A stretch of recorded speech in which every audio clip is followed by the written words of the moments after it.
बिस्मिल्लाहिर्रहमानिर्रहीम, अस्सलाम वालेकुम। आज हमारा एचएस का जो नजफ सेशन है मैथमेटिक्स का पोर्शन, उसमें उसका लेक्चर नंबर 47 होगा। लास्ट लेक्चर में चैप्टर 6 हमने स्टार्ट किया था कॉनिक सेक्शंस का, और कुछ हमने उसका बेसिक इंट्रोडक्शन कॉनिक सेक्शंस और उसके साथ साथ हमने एक समरी लिखी थी। समरी के बाद सर्कल का कुछ काम हमने किया था। आज उसी को कंटिन्यू करते हैं। सर्कल का जो रिमेनिंग पोर्शन है वो आज हमने करना है, और लास्ट टाइम हमने कोशिश की थी कि 6.1 तक का काम आप लोगों का हो जाए। आज हम उससे ऑनवर्ड काम कर रहे हैं। 6.2 और 3 डिस्कस करेंगे और फिर उसके बाद हम चलेंगे नेक्स्ट कोने की तरफ। तो 6.2 जब हम स्टार्ट करते हैं तो 6.2 के अंदर हमें जो काम करने को कहा जाता है वो सर्कल के ऊपर इक्वेशन ऑफ टेंजेंट और नॉर्मल ड्रा करनी होती है। पहले हम सर्कल के किसी पॉइंट पे ड्रा करते हैं और फिर हम किसी और पॉइंट जो आउटसाइड सर्कल हो वहाँ से हम सर्कल की तरफ टेंजेंट और नॉर्मल जो है वो टेंजेंट ड्रा करते हैं, और फिर उसके ऊपर नॉर्मल भी ड्रा किया जा सकता है। तो हेडिंग बनाता हूँ मैं यहाँ पे।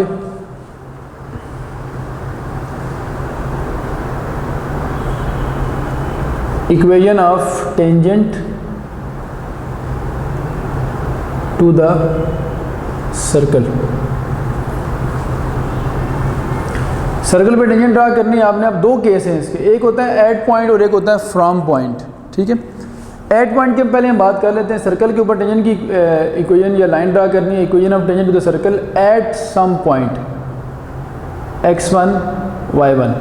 अब इस बात को यूँ अंडरस्टैंड करें कि ये सर्कल है और ये इसका कोई पॉइंट है x1 y1। इस पे हमने टेंजेंट ड्रा करना है ये, और फिर इसी पॉइंट पे बाद में हम नॉर्मल लाइन भी ड्रा करेंगे। तो फिलहाल हम बात करते हैं सिर्फ टेंजेंट लाइन की। तो सर्कल के किसी पॉइंट पे कैसे टेंजेंट ड्रा होता है वो देख लें। अब दो तरह के सर्कल आपके पास हैं। अब ये भी आप याद रखें कि आपने कोई शॉर्ट क्वेश्चन तो सॉल्व करना नहीं है, हमने MCQs के लिए देखना है कि अगर हमें MCQs में कहा जाए कि सर्कल के किसी पॉइंट पे टेंजेंट की इक्वेशन ड्रा की जाए तो कितना कम से कम टाइम हमने उस पर लगाना है ताकि हमें फ़ौरन उसका आंसर मिल सके। तो MCQs के लिए बड़ी आसान सी आपको रोज़ बताता हूँ, फिर मैं एक क्वेश्चन करके भी बताऊँगा आप लोगों को। केस 1 लेते हैं। केस 1 वो जिसमें सर्कल अपनी स्टैंडर्ड फॉर्म में गिवन हो। अगर सर्कल हमारे पास स्टैंडर्ड फॉर्म में है x² + y² = a²। ठीक है, और जिस पॉइंट पे आपने टेंजेंट ड्रा करना है वो पॉइंट है x1 y1। तो फिर क्या करना है आपने, बड़ा आसान सा काम है। इक्वेशन ऑफ टेंजेंट जो बनेगी आपके पास, इक्वेशन ऑफ टेंजेंट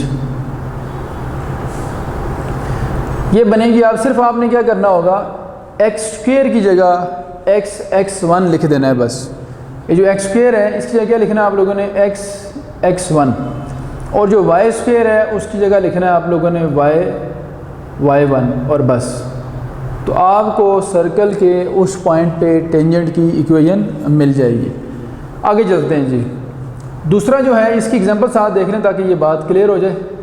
मैं 6.2 का पहला क्वेश्चन ही उठाता हूँ, जिसमें आपको 6.2 का पहला क्वेश्चन आपके पास बुक पड़ी होगी, आप देख सकते हैं कि ये सर्कल गिवन है आपको, x² + y² = 25। बिल्कुल इस टाइप का सर्कल गिवन है, और पॉइंट जो है जहाँ टेंजेंट ड्रा करना है वो है 4,3। तो मैंने अभी ऊपर शॉर्टकट क्या बताया कि x² को x1 से, y² को y1 से रिप्लेस कर दें। ये x1 y1 है 4,3। तो जहाँ रिप्लेसमेंट करेंगे तो x² की जगह क्या आएगा। तो जो इक्वेशन ऑफ टेंजेंट बनानी है वो कैसे बनेगी, देखें। इक्वेशन ऑफ टेंजेंट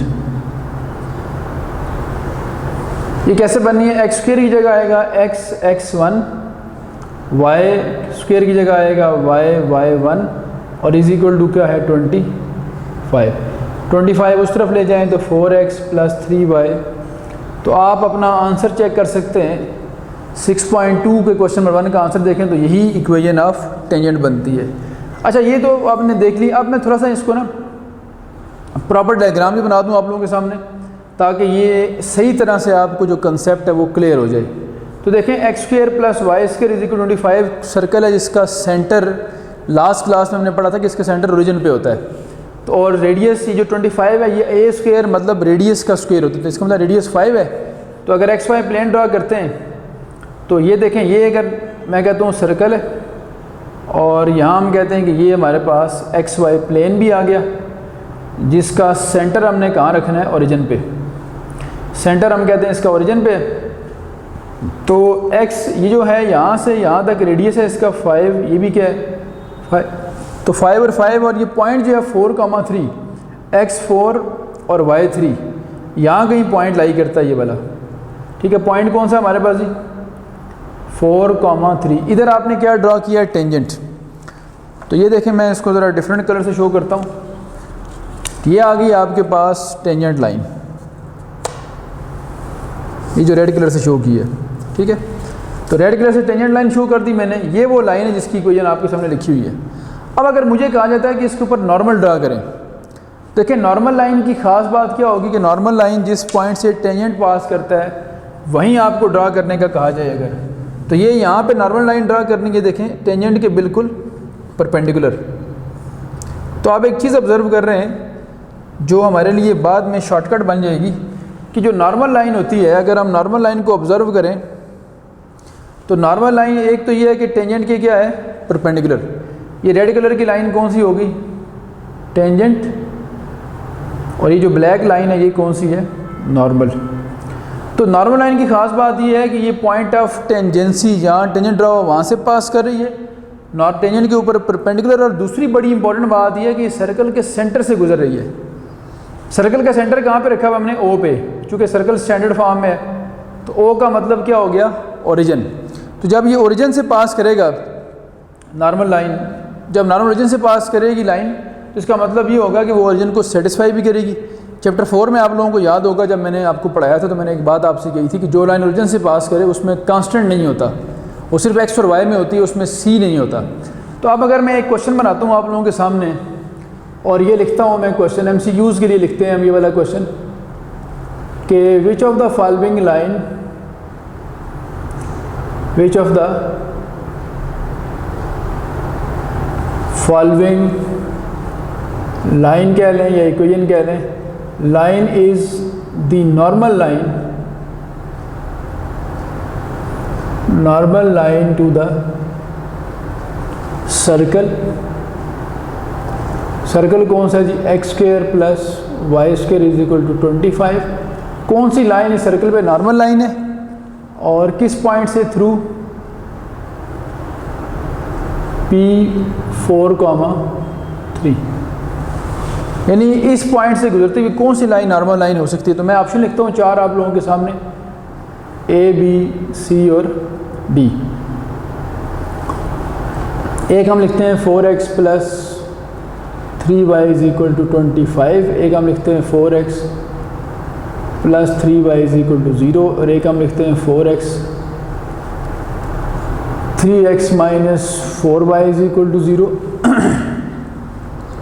और उसके बाद हम एक और लिख लेते हैं x plus Y plus 1 is equal to 0।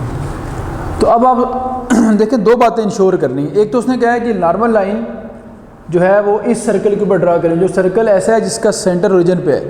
तो ये याद रखें, मैं बाद में नोट बना के लिखवाऊंगा भी कि normal line of a circle passes through the centre of circle. Normal line जब भी ड्रा करेंगे सर्कल को हमेशा सेंटर से पास करेगी। तो वो वाला ऑप्शन चूज़ करें जो इस सर्कल के सेंटर को सेटिस्फाई करता है, और सेंटर अगर इसका ओरिजिन पे है तो वो हमारा ऑप्शन होगा जो ओरिजिन से लाइन पास कर रही है। और जो लाइन ओरिजिन से पास करे उसमें सी नहीं होता, तो पहले वाले में सी लिखा हुआ है, आखिरी वाले में सी लिखा हुआ है। इसका मतलब ये एक तो कन्फर्म हो गया कि ये और ये ऑप्शन तो हमारे नहीं हो सकते। अब रह गए ये दो ऑप्शन, ये हम शॉर्टकट डेवलप कर रहे हैं। यहाँ तो शॉर्टकट बड़ा आसान सा था ना, टेंजेंट निकालने की शॉर्टकट क्या है कि X square will be replaced by x1, Y square will be replaced by y1। लेकिन जनरली जब हम बात करते हैं नॉर्मल लाइन की, तो नॉर्मल लाइन के लिए शॉर्टकट उस तरह नहीं बनाते हम इसको ऑब्जर्व कर लेते हैं कि कौन सी लाइन नॉर्मल लाइन होगी जो सेंटर से गुजरेगी। तो सेंटर ओरिजिन पे है, तो ये दो लाइन सेंटर से गुजर रही हैं, इसमें भी कांस्टेंट नहीं है, इसमें भी कांस्टेंट नहीं है। अब हैं दोनों नॉर्मल लाइंस, लेकिन वो नॉर्मल देखना है जो 4,3 से पास करता हो। तो 4,3 को भी सेटिस्फाई करना पड़ेगा उसको। अब 4,3 यहाँ पुट करें, x को 4 y को 3, तो 16 प्लस 9 25 आता है, जबकि ये 0 है। इसका मतलब 4,3 इसको सेटिस्फाई नहीं कर रहा, तो ये ख़त्म होगी बात। अब 4,3 इसको सेटिस्फाई कर रहा है, यहाँ 4 पुट करें 12, यहाँ 3 पुट करें 12 से कटेगा, आंसर क्या आएगा 0।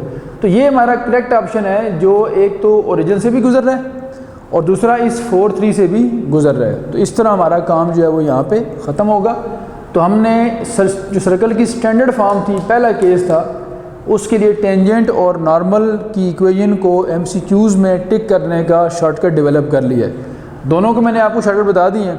अब हम आते हैं केस 2 की तरफ। केस 2 से मुराद ये है कि जब सर्कल की जनरल इक्वेशन लिखी होगी तब क्या होगा। अच्छा जी, मैंने आप लोगों के लिए जिस तरह केस 1 लिखा था स्टैंडर्ड फॉर्म वाला, इस तरह केस 2 लिखा मैंने जनरल फॉर्म वाला। ये अगर सर्कल हो जनरल फॉर्म में और ये पॉइंट हो जहाँ पे आपने टेंजेंट और नॉर्मल ड्रा करना है, बिल्कुल इसी तरह से। तो अब आपके पास जिस तरह वहाँ रिप्लेसमेंट थी ना कि x² को रिप्लेस करना है x1 से, y² को रिप्लेस करना है y1 से, in order to find equation of tangent. इस तरह जो कि यहाँ x² y² के साथ x और y भी आ चुके हैं। अच्छा जी, अब मैं जो रिप्लेसमेंट का प्रॉपर रूल है वो लिखता हूँ आप लोगों के सामने, ताकि हमें फिर पता हो कि अगर x और y भी आ जाए तो फिर हमने कैसे करना है। तो ये आप यहाँ पे मैं इसका एक रफ सा स्केच बनाता हूँ आप लोगों के सामने कि जब भी आपने टू इक्वेशन, बल्कि यूँ कह लेते हैं for equation of tangent, equation of tangent जब भी आपने किसी पॉइंट पे बनानी हो तो क्या रिप्लेसमेंट करनी है, x² को रिप्लेस करना है x1 से, y² को रिप्लेस करना है y1 से। ये तो चलो होगी बात उस वक्त जब स्टैंडर्ड फॉर्म होगी इस तरह की। जब x और y भी आ जाएंगे तो फिर याद रखें x को रिप्लेस करना है x प्लस x1/2 से और y को रिप्लेस करना है y प्लस y1/2 से। तो यही काम आपने जब यहाँ किया ना, x प्लस x1/2 2 से कट गया, यहाँ जब लिखा आपने y प्लस y1/2 2 से कट गया, तो ये चीज़ बन गई आपके पास। तो ये इक्वेशन ऑफ टेंजेंट होगी कब, जब स्टैंडर्ड फॉर्म जनरल फॉर्म होगी। और नॉर्मल के लिए जिस तरह मैंने वहाँ शॉर्टकट बताया कि नॉर्मल हमेशा कहाँ से गुजरता है, सेंटर से, तो यही शॉर्टकट यहाँ भी लगा सकते हैं कि वो नॉर्मल लाइन होगी जो सर्कल के सेंटर को सेटिस्फाई करेगी। तो सर्कल जो भी दिया हुआ इस तरह का आपको, चाहे वो जनरल हो या स्टैंडर्ड फॉर्म हो, उसका पहले सेंटर निकाल लें जो आपने लास्ट क्लास में सीखा था, और फिर सेंटर से देखें कौन सी लाइन पास कर रही है वो आप टिक कर दें। और इसका एक फार्मूला भी है, x minus x1 into y1 plus f, x के साथ y और y के साथ x लिख के डिफरेंस लें, तो ये इक्वेशन ऑफ नॉर्मल का फार्मूला भी आपके पास है। तो ये वाला काम यहाँ क्लोज करते हैं। अब ये आपने सिर्फ ये सीखा है कि सर्कल के किसी पॉइंट पे, किसी भी पॉइंट पे आपने टेंजेंट और नॉर्मल कैसे ड्रा करना है। अब हम वो भी सीख लेते हैं कि जब कोई पॉइंट सर्कल से बाहर हो या सर्कल पे पॉइंट दिया ही ना हो तो फिर हमने सर्कल के ऊपर टेंजेंट कैसे ड्रा करना है। यानी ये जो ऐड पॉइंट वाली बात है, ये पॉइंट जब हमारे पास नहीं होगा तो फिर हमने उस पॉइंट पे टेंजेंट कैसे ड्रा करना है। तो उसके लिए मैं लिखता हूँ फार्मूला आप लोगों के सामने। अच्छा जी, अब वो जो टॉपिक मैंने आपसे भी बताया आपको कि हम पढ़ना चाह रहे हैं कि इक्वेशन ऑफ सर्कल, उसके इक्वेशन ऑफ टेंजेंट हम उस केस में चेक करें जब हमें सर्कल पे या तो पॉइंट दिया ही ना हो, या सर्कल पे अगर टेंजेंट ड्रा करना हो तो पॉइंट सर्कल से कहीं बाहर हो। तो इस सिचुएशन में हम कहते हैं equation of tangent to the circle, और पॉइंट का कोई जिक्र नहीं कर रहे हैं, हम कह रहे हैं इन एम फॉर्म। चैप्टर 4 आपने पढ़ा है, एम आमतौर पे स्लोप के लिए यूज़ होता है। तो एम फॉर्म का मतलब है ये स्लोप वाली फॉर्म है।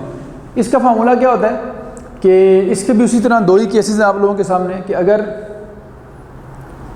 अगर आपको सर्कल दिया हुआ है अपनी स्टैंडर्ड फॉर्म में तो उसको हम केस 1 कहते हैं कि ये अगर सर्कल है x² plus y² is equal to a², तो देन फिर जो इक्वेशन ऑफ टेंजेंट होगी, then equation of tangent is वो ये होगी फिर y is equal to mx plus minus a into √1 plus m²। आपने एक चीज़ ऑब्जर्व किया कि इस पूरी इक्वेशन में कहीं x1 y1 कहीं पॉइंट का कोई जिक्र नहीं है। x और y तो वेरिएबल है तो होते ही होते हैं, सिर्फ m और a का रोल है इसमें। m क्या चीज़ है, टेंजेंट की स्लोप है, और a जो है वो सर्कल का रेडियस है। और दूसरा जो केस है इसका कि अगर सर्कल अपनी इस फॉर्म में हो जिसको हम जनरल फॉर्म भी कहते हैं, और इसको फिर हम अगर कंप्लीट करके लिखें तो इस फॉर्म में क्या लें, x minus h whole square y minus k whole square is equal to r²। यानी सेंटर ओरिजिन पे ना हो, किसी और जगह हो, तो फिर क्या होना है, then equation of circle is equation of tangent, sorry equation of tangent is क्या होगी जी, वो सिर्फ आपने क्या करना है, जब यहाँ x और y था सिर्फ, तो यहाँ भी x और y था। अब x की जगह x माइनस एच आ चुका है, y की जगह y माइनस के, तो यही दो चेंजेस यहाँ कर लें, जहाँ y लिखा हुआ है वहाँ y माइनस के लिख दें, और जहाँ x लिखा हुआ है वहाँ x माइनस एच लिख दें। तो ये आपके पास आ जाएगी सर्कल के ऊपर टेंजेंट की इक्वेशन इन m फॉर्म। ठीक है जी, अब ये दो लिखने के बाद उम्मीद है आपको बात समझ आ गई है कि सर्कल के ऊपर पॉइंट का यहाँ कोई जिक्र नहीं है, पॉइंट हो या ना हो। पॉइंट अगर होगा तो फिर हमारे पास दूसरा ऑप्शन है, और अगर हो पॉइंट अगर नहीं अवेलेबल तो फिर हम इस ऑप्शन को अवेल करेंगे। एक मैं क्वेश्चन बनाता हूँ ताकि ये आइडिया इम्प्लीमेंट करना आप लोग सीख लें। तो लिखते हैं क्वेश्चन एक। अच्छा, ये क्वेश्चन लिखा मैंने आप लोगों के सामने, find equation of tangent to the circle, circle x square plus y square 4 है, अपनी इस फॉर्म में, स्टैंडर्ड फॉर्म में। तो इसका मतलब ए स्क्वायर यहाँ से लग रहा है किसके इक्वल है, 4 के, जिसका मतलब ए क्या होगा 2। यहाँ से हमें इसका आइडिया मिल गया कि ए 2 है, और फिर वो कह रहा है कि जो टेंजेंट है वो इस लाइन के पैरेलल होना चाहिए। तो डायग्रामेटिकली देखें, एक सर्कल के ऊपर एक लाइन के पैरेलल, ये लाइन है लेट्स से, सर्कल पे लाइन के पैरेलल एक वक्त में दो टेंजेंट ड्रा हो सकते हैं। तो ये जो आपको प्लस माइनस लिखा नज़र आता है यहाँ पे, ये इसकी रीज़न ये होती है कि ये दो टेंजेंट हो भी सकते हैं और नहीं भी हो सकते, प्लस और माइनस, कभी दोनों होते हैं और कभी एक होता है इसमें। तो होगा कि आप हमने इन्फॉर्मेशन एक्वायर करनी है। अगर लाइन आपके पास है 2x minus y plus 1 is equal to 0 और दोनों टेंजेंट इसके पैरेलल हैं, तो जो लाइन की स्लोप होगी वही किसकी स्लोप होगी, टेंजेंट की। चूँकि चैप्टर 4 में हमने पढ़ा है कि दो लाइंस पैरेलल हों तो उनकी स्लोप इक्वल होती है। तो इसकी स्लोप बताएं फिर मुझे क्या होगी, स्लोप ऑफ लाइन। डेफिनेटली जो स्लोप ऑफ लाइन है वही स्लोप ऑफ टेंजेंट। तो मैं कहता हूँ स्लोप ऑफ टेंजेंट, इसको direct he slope of tangent जो होगी, अगर इसको मैं m से डिनोट करता हूँ, तो इस तरह की लाइन का चैप्टर 4 में हमने पढ़ा था मेथड की स्लोप होती है minus a by b. a by b का मतलब है coefficient of x over coefficient of y along with negative sign. तो माइनस a बाई बी करें तो ये 2 बन जाएगा आपके पास। ठीक हो गया अभी। अब इसको थोड़ा चेंज करें, क्योंकि वो भी 2 है, ये 2 दोनों मिक्स ना हो जाए। इसको हम क्या लेते हैं कि ये लेट से सर्कल का रेडियस कितना है, रेडियस का स्क्वायर कितना है 9। तो ये माइनस a बाई बी किया तो हमें स्लोप मिल गई 2। लें जी, एक हमारा मसला हल हो गया, टिक लगाते हैं, m हमें मिल चुका है। अब a की बारी है। ये लिखा होता है a स्क्वायर, तो इसका मतलब a स्क्वायर अगर 9 तो a कितना हो गया 3। तो यहाँ से हमें a भी मिल गया 3। तो अब हमारा आंसर क्या होगा, so equation of tangent is, चूँकि 2 बन सकते हैं तो हम कहेंगे इक्वेशंस ऑफ टेंजेंट। कौन सी बनेंगी जी, y इज इक्वल टू क्या था, mx plus minus a into under root 1 plus m square. तो वैल्यूज पुट करें, m कितना है 2, a कितना है 3 और 1 प्लस m स्क्वेयर कितना हो जाएगा 4। तो ये दो टेंजेंट बन गए 2x plus minus 3 into under root 5। तो एक बार प्लस में लिखें और एक बार माइनस में। तो ये इसकी थी एप्लीकेशन।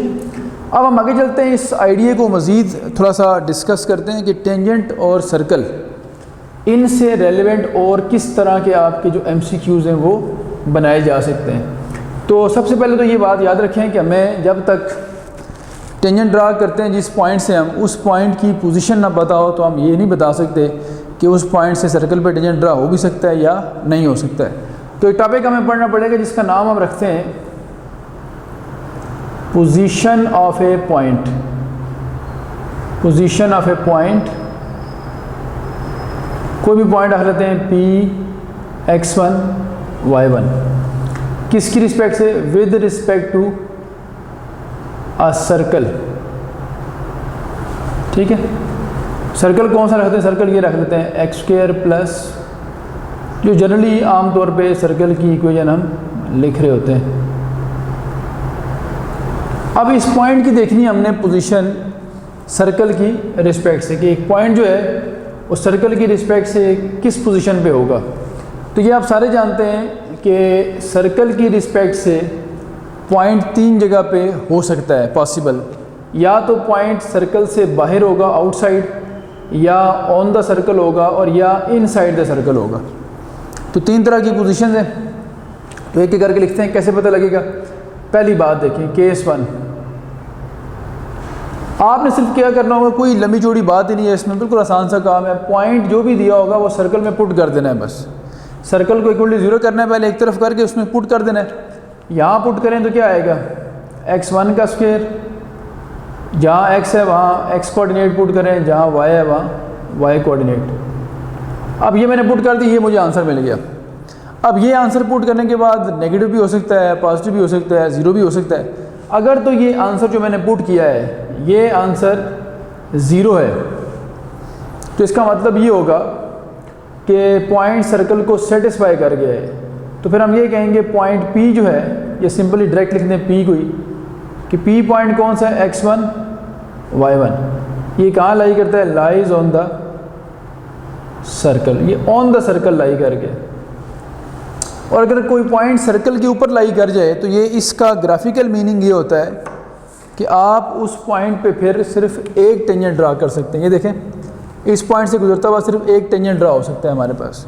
तो इसका मतलब है कि अगर ये कहा जाए आपको कि how many tangents can be drawn from a point to a circle, तो सबसे पहले आपने पॉइंट की पोजीशन देखनी है। अगर पॉइंट ऑन द सर्कल है तो फिर इसका मतलब है एक ही टेंजेंट वहाँ ड्रा हो सकता है। अगर पॉइंट सर्कल से बाहर है तो फिर एक वक्त में दो टेंजेंट ड्रा हो सकते हैं। और अगर पॉइंट सर्कल के अंदर है तो फिर वहाँ से सर्कल पे कोई टेंजेंट ड्रा नहीं हो सकता। तो इसका मतलब है टू टेंजेंट्स, वन टेंजेंट और नो टेंजेंट, तीन ऑप्शन है आपके पास। तो जब ये पॉइंट सर्कल पे लाई करता है तो इसके साथ ब्रैकेट में लिख भी दें कि इस केस में आप क्या करेंगे, only one tangent can be drawn. ठीक है, तो ये ज़रा शॉर्ट सा लिखता हूँ मैं कि सिर्फ एक टेंजेंट ड्रा हो सकता है इस पॉइंट से। केस 2 पे आते हैं जी। आपने वही पॉइंट पुट किया हुआ है और आपको जो आंसर्स मिल रहे हैं, आप पॉइंट पुट किया, पहले आंसर क्या होता है 0। अब हम कहते हैं कि मैंने पॉइंट पुट किया है लेकिन आंसर आया ग्रेटर देन 0। कोई पॉजिटिव नंबर आ गया, 2, 3, 4, 10, 20, 30, 40, कुछ भी हो सकता है। अगर पॉजिटिव आंसर आएगा तो इसका मतलब है पॉइंट सर्कल से बाहर है। नेगेटिव आंसर आया तो इनसाइड, और 0 आंसर आया तो इसका मतलब ऑन द सर्कल है। तो पॉजिटिव का मतलब क्या हुआ कि Px1 y1 lies outside the circle. और अगर आउटसाइड को पॉइंट लाई करें तो उस पॉइंट से सर्कल पे मैंने अभी बताया कि एक वक्त में दो टेंजेंट ड्रा हो सकते हैं। तो अब अगर मुझे कहा जाता था कि how many tangents can be drawn from a point to the circle, तो मैंने पहले पॉइंट पुट करके उसकी पोजीशन देख ली कि वो पॉजिटिव आ रहा, तो मैं लिखूंगा कि दो टेंजेंट ड्रा हो सकते हैं। तो लिख लेते हैं जी, कितने टेंजेंट ड्रा होंगे, 2 टेंजेंट्स कैन बी ड्रॉन। ठीक है।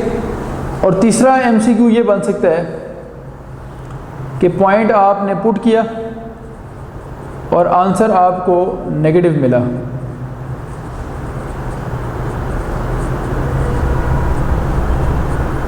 Less than 0।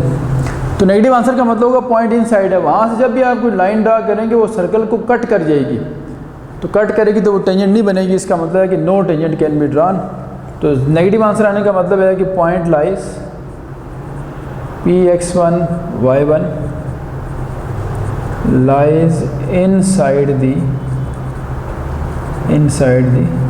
circle, which shows के no tangent can be drawn, no tangent can be drawn। ये लेंगे। तो ये हो गया पॉइंट की पोजीशन का काम। अगर पॉइंट की पोजीशन क्लियर हो गई है तो अब हम इस काबिल हो गए कि अगर हमें कोई MCQ आए और हमें पॉइंट से सर्कल पे नंबर ऑफ़ टेंजेंट्स बताने तो हम बता सकते हैं। तो ये बात मैं क्लियर करने के लिए एक MCQ बनाता हूँ ताकि ये बात जो मैं बोल रहा हूँ ये आप लोगों को क्लियर भी हो जाए। तो लिख लेते हैं, क्वेश्चन बनाता हूँ आप लोगों के सामने में कि how many tangents can be drawn, how many tangents can be drawn from a point to, from a point, point भी लिख लेते हैं कौन सा पॉइंट हम कह लेते हैं हमारे पास है 2, 5। टू द सर्कल,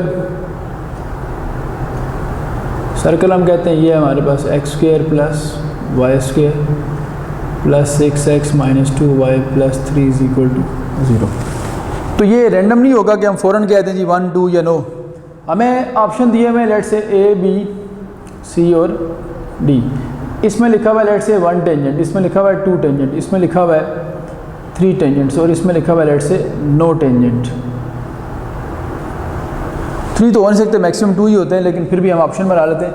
टारगेट हमारा क्या होगा, पहले पॉइंट की पोजीशन देखनी है। तो ये पॉइंट आप सर्कल में पुट करें, देखें यहाँ रफ में x1 ये है 2 और y1 कितना है 5। यहाँ 2 पुट करें, 2 का स्क्वायर 4, यहाँ 5 पुट करें, 5 का स्क्वायर 25, यहाँ 2 पुट करें 12, यहाँ 5 पुट करें 10 और प्लस 3। तो आप देख सकते हैं कि पॉइंट पुट करने से क्या आंसर आ रहा है, 25 प्लस 4 29, 29 में 12 ऐड करें तो ये हो जाएगा 41 और 41 में से 10 माइनस करें 31 और 34 हमारा आंसर है, जो कि ग्रेटर देन 0 है, पॉजिटिव आंसर है, ये वाला केस है। तो फिर इसका मतलब है पॉइंट आउटसाइड है और कितने टेंजेंट होंगे 2 टेंजेंट्स। तो हम ये ऑप्शन चूज़ करेंगे कि सो 2 टेंजेंट्स कैन बी ड्रॉन। ये क्वेश्चन सिर्फ इतना भी आ सकता है कि वो आपसे पूछे कि which of the following point lies outside the circle. तो सारे पॉइंट पुट करके पता लगा लें किसका पॉइंट पुट करने के बाद आंसर पॉजिटिव आ रहा है। एक चीज़ इसके साथ और लिंक करती है, वो ये है कि सम टाइम वो हमसे टेंजेंट की लेंथ पूछता है, लेंथ ऑफ टेंजेंट या टेंजेंशियल डिस्टेंस को हम बोलते हैं। तो मैं वो डायग्रामेटिकली समझा दूं आप लोगों को कि लेंथ ऑफ टेंजेंट क्या चीज़ है। देखें जब पॉइंट सर्कल से बाहर है, यही डायग्राम बना लेते हैं, ये आपके पास सर्कल है और अभी जो हम सिचुएशन देख रहे हैं कि ये पॉइंट लेट से यहाँ कहीं है, कौन सा पॉइंट है 2,5 और ये सर्कल से बाहर है। तो सर्कल से बाहर अगर है तो सर्कल पे इससे कितने टेंजेंट ड्रा हो सकते हैं, 2 टेंजेंट्स। ये देखें एक टेंजेंट हम कहते हैं ये ड्रा हो जाएगा और एक टेंजेंट हमारे पास हम कहते हैं ये ड्रा हो रहा है। अब इन 2 जो टेंजेंट मैंने ड्रा किए हैं, एक टेंजेंट ये ड्रा हो गया और एक ये ड्रा हो गया, इसी एक पॉइंट से, ये लेट से कहते हैं इनके पॉइंट ऑफ कांटेक्ट हैं जहाँ सर्कल को टच कर रहे हैं। तो पॉइंट जहाँ से वो टेंजेंट ड्रा होता है वहाँ से लेकर पॉइंट ऑफ कांटेक्ट जो हो रहा है सर्कल का, सर्कल उस तक, यानी ए पी और पी बी जो है या बी पी जो है, ये 2 जो लेंथ बन रही है ना, डिस्टेंस जो बन रहे हैं, इन्हें मैथमेटिक्स में कहा जाता है टेंजेंशियल डिस्टेंस। टेंजेंशियल डिस्टेंस भी कहते हैं और इसको समटाइम हम लेंथ ऑफ टेंजेंट भी कहते हैं। तो ये अगर कैलकुलेट करनी हो तो इसका भी हमारे पास एक फार्मूला है, वो भी देख लें। यही ऊपर वाला क्वेश्चन यहाँ लिख लेते हैं ताकि ये हमें बार बार वैल्यूज़ चेंज ना करनी पड़े। तो मैं लिखता हूँ जी,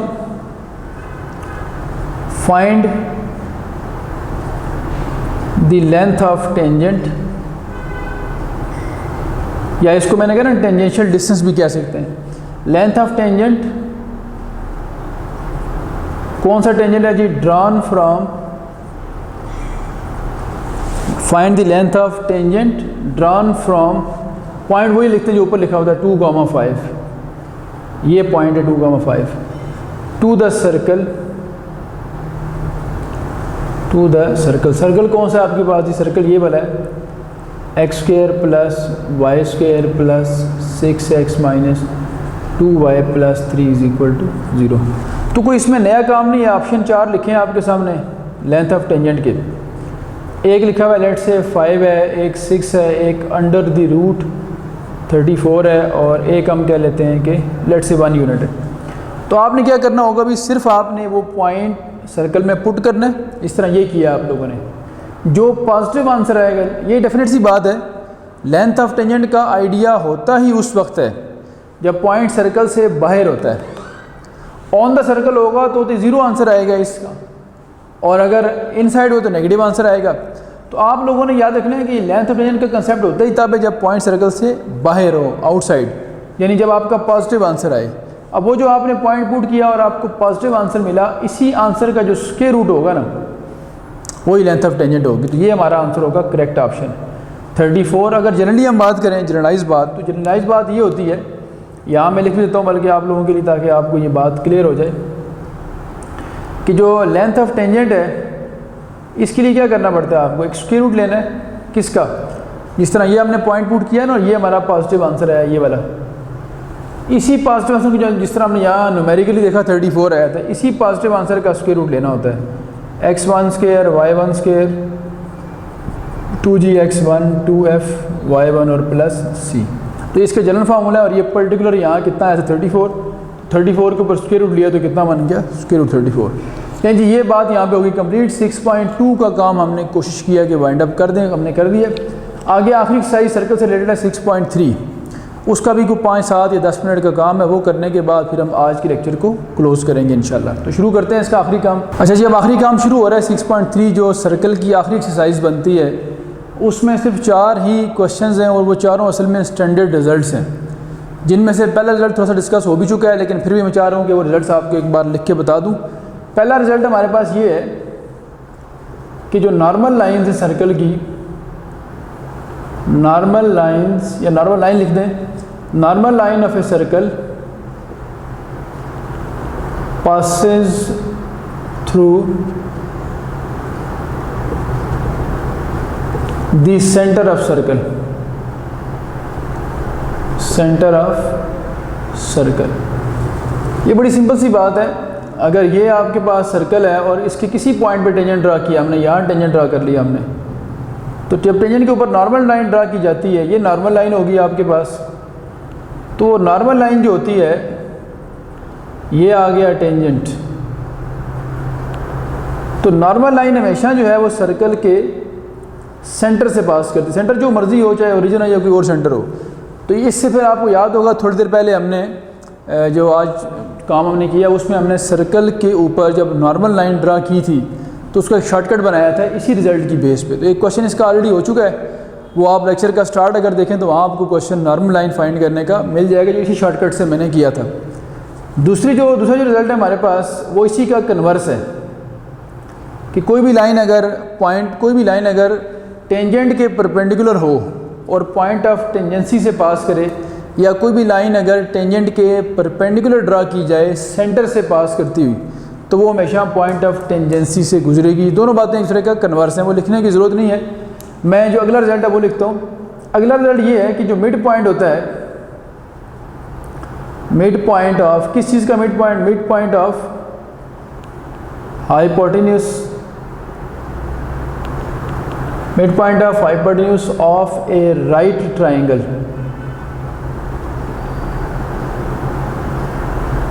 ये क्या होगा, is the circum centre of triangle, is the circum centre of triangle. अब ये बात, इसका क्या मीनिंग बनता है, ये भी बड़ी सिंपल सी बात है। ऐसा एक रिजल्ट हम पहले भी पढ़ चुके हैं। इसका मतलब ये बनता है कि जैसे ये देखें, ये अगर मेरे पास एक सर्कल है और इसके अंदर एक इंस्क्राइब है राइट ट्राइंगल, या इसको यूँ अगर हम कन्वर्सली बोलें तो हम यूँ कह सकते हैं कि ट्राइंगल को सर्कल क्या कर रहा है, सर्कमस्क्राइब कर रहा है। यानी एक सर्कम सर्कल है, सर्कम सर्कल वो होता है जो ट्राइंगल के तीनों वर्टिसेस से पास करता है। तो अगर एक सर्कल राइट एंगल ट्राइंगल के तीनों वर्टिसेस से पास करेगा तो जो सर्कल का सेंटर होगा वो एग्जैक्ट उस जगह पे आएगा जहाँ मिड पॉइंट होगा हाइपोटेन्यूस का। तो ये जो पॉइंट आ गया, ये सर्कल का कौन सा पॉइंट आ गया, सेंटर। इसके रेलिवेंट भी बहुत सारे MCQs बनाए जा सकते हैं, जिनमें से मैं एक आपको करके बताता हूँ। तो मैं एक क्वेश्चन लिखता हूँ ताकि ये बात आपको क्लियर हो चुकी। पहले वाले का क्वेश्चन हम ऑलरेडी कर चुके थे लेक्चर के स्टार्ट में, इसलिए मैं इसका कर रहा हूँ। तो मैंने आपसे ये कहना है कि right equation of circle, right equation of circle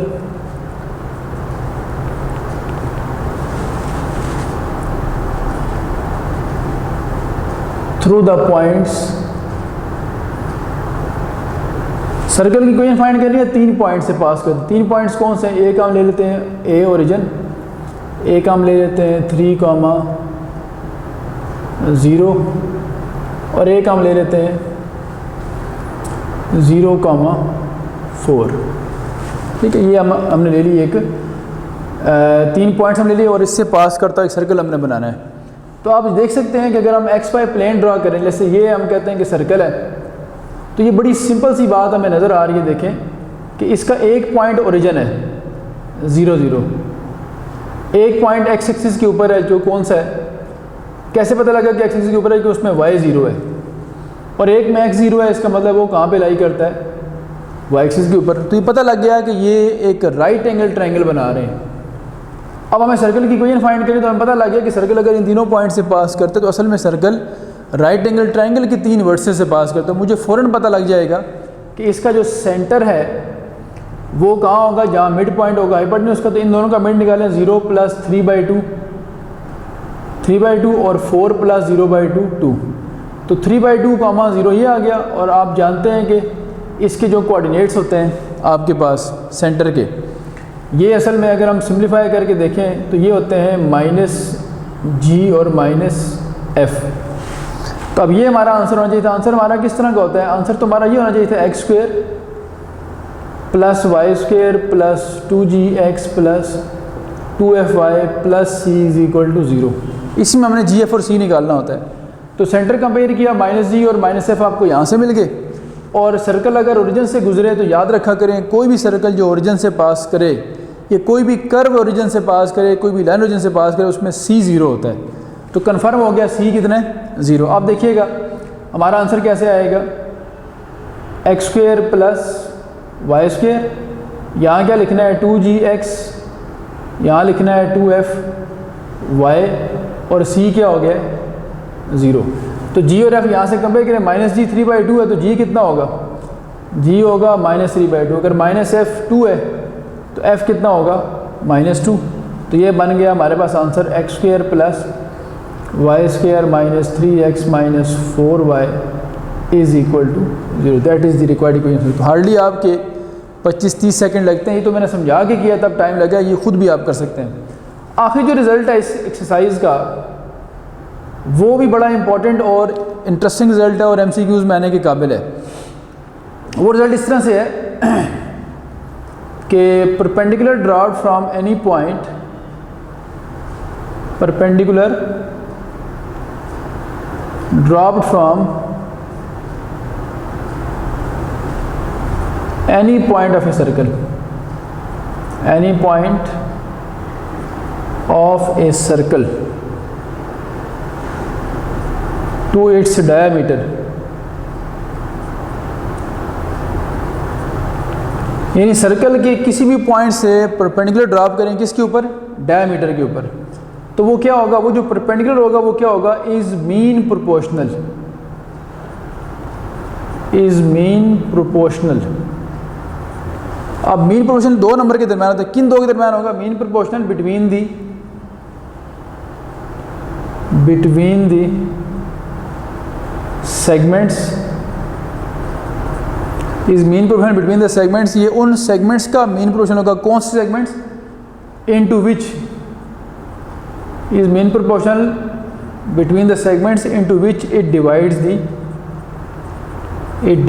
the diameter. ये बड़ी इंपॉर्टेंट बात है, बड़ी आसान बात भी है, लेकिन ये वर्डिंग आमतौर पे आप लोगों को समझ नहीं आती कि इसका मतलब क्या बनता है।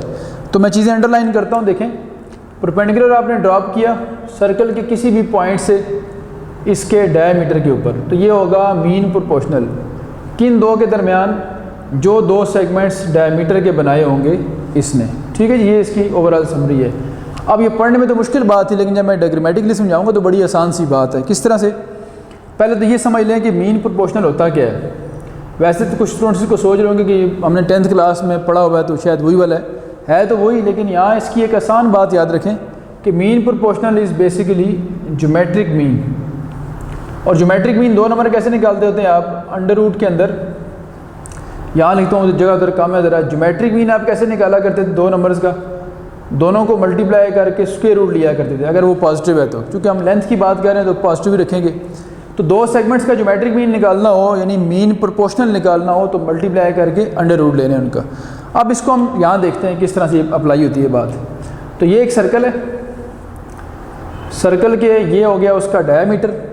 ये कोई भी पॉइंट है, P पॉइंट, इससे ड्रॉप करते हैं परपेंडिकुलर। ये परपेंडिकुलर ड्रॉप कर दिया मैंने, और ये डायमीटर था A से लेकर B तक। इसने डायमीटर, अगर लेट से डायमीटर की टोटल जो लेंथ थी ना यहाँ से यहाँ तक, मैं कहता हूँ कि टोटल जो डायमीटर की लेंथ थी वो 10 यूनिट थी। तो जब यहाँ ड्रॉप हुआ तो 8 यूनिट इधर बच हो गए और 2 यूनिट इधर रह गए, यानी 2 सेगमेंट बन गए 8 और 2 के, 8 और 2 के। ये उन सेगमेंट्स की बात हो रही है। तो ये जो परपेंडिकुलर होगा ये वाला, अगर इसको मैं कहता हूँ कोई भी नाम, इसका नाम x रख लें, तो ये जो लेंथ ऑफ परपेंडिकुलर है ये असल में इन दो का मीन प्रोपोर्शनल होगी, यानी ज्योमेट्रिक मीन होगी इनका। तो इसका मतलब क्या हुआ, x is equal to geometric mean of two segments, यानी 8 and 2। तो 8 और 2 का ज्योमेट्रिक मीन कितना होता है 4, तो हमें पता लग जाएगा कि ये वैल्यू 4 है। अब इससे बहुत सारे MCQs बनाए जा सकते हैं। आप यहाँ ट्रायंगल बना के उसका एरिया कैलकुलेट कर सकते हैं, शेडेड अनशेडेड रीजन के एरिया निकाल सकते हैं, बहुत सारी वैरायटी है इसके अंदर। लेकिन कुछ क्वेश्चंस आपको जो मैंने बुक MCQs की रिकमेंड किया है वहाँ भी मिल जाएंगे। तो मैं सिर्फ एक दो आपको ज़रा आइडिया के लिए बताता हूँ कि इस तरह भी हो सकता है कि आपको जिस तरह ये सर्कल मैंने बनाया ना, ये एक डायमीटर है, ये परपेंडिकुलर है, तो टोटल 3 चीज़ें हैं। इसको मैं कहता हूँ A, इसको B और इसको C। तो आपने रिलेशनशिप याद रखना है कि जो A है, जो परपेंडिकुलर है, ये B और C का ज्योमेट्रिक मीन है। तो अब आपके पास A, B, C में से कोई भी एक वैल्यू मिस कर दी जाए, मिसिंग हो, और बाकी दो पता हो, तो आप वो तीसरी वैल्यू फाइंड कर सकते हैं। फिर ये भी हो सकता है, मैंने इस तरह बताया कि यहाँ एक ट्रायंगल बना ली जाए और आपसे कहा जाए कि आप शेडेड रीजन, ये शेडेड करता हूँ मैं सारा, कि इस शेडेड रीजन का एरिया निकालें, या ये भी शेड कर दें साथ ही हम कि इसका एरिया। तो आप क्या करेंगे, जब आपको 8 और 2 पता है कि 8 और 2 कितना है 10, तो 10 टोटल डायमीटर है, तो हाफ करने से कितना आ जाएगा 5, तो 5 रेडियस हो गया। तो सर्कल का एरिया आएगा रेडियस के स्क्वायर से पाई आर स्क्वायर करके, और बाकी ट्रायंगल के एरिया में बेस आपके पास कितनी है, उसमें देखें 8 है, हाइट कितनी है 4 है, तो ट्रायंगल के एरिया क्या होता है हाफ बेस इंटू हाइट।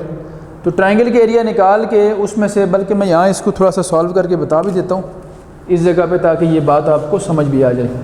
यानी मैं ये कह रहा हूँ कि हमसे अगर वो यूँ पूछता है क्वेश्चन, वो कहता है कि एक ये डायग्राम, अक्सर आपने जिन लोगों ने नस्क का टेस्ट दिया NET 1, 2, उनको पता होगा कि, या किसी और यूनिवर्सिटी के टेस्ट की अगर हम बात करें तो बार बार डायग्राम वाले क्वेश्चन आते हैं और वो शेडेड अनशेडेड रीजन के एरियाज़ आपसे पूछता है। तो मैं ये कहता हूँ कि मुझे क्वेश्चन यूँ आ जाए, वो ये कह दे कि जी ये जो जगह है, ये लेंथ 2 है और ये हाइट 4 है।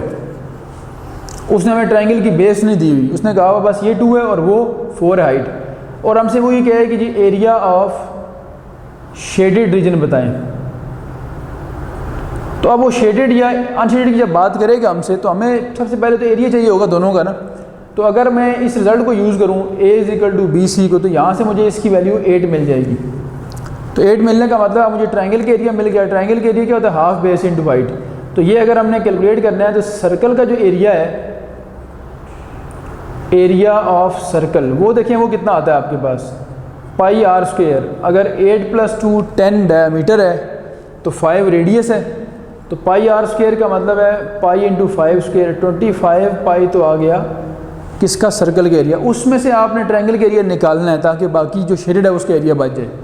तो आप एरिया ऑफ ट्रायंगल देखें ज़रा, एरिया ऑफ ट्रायंगल, तो ट्रायंगल का नाम कोई रख लेते हैं, मैं कहता हूँ ये A, B और C ट्रायंगल है।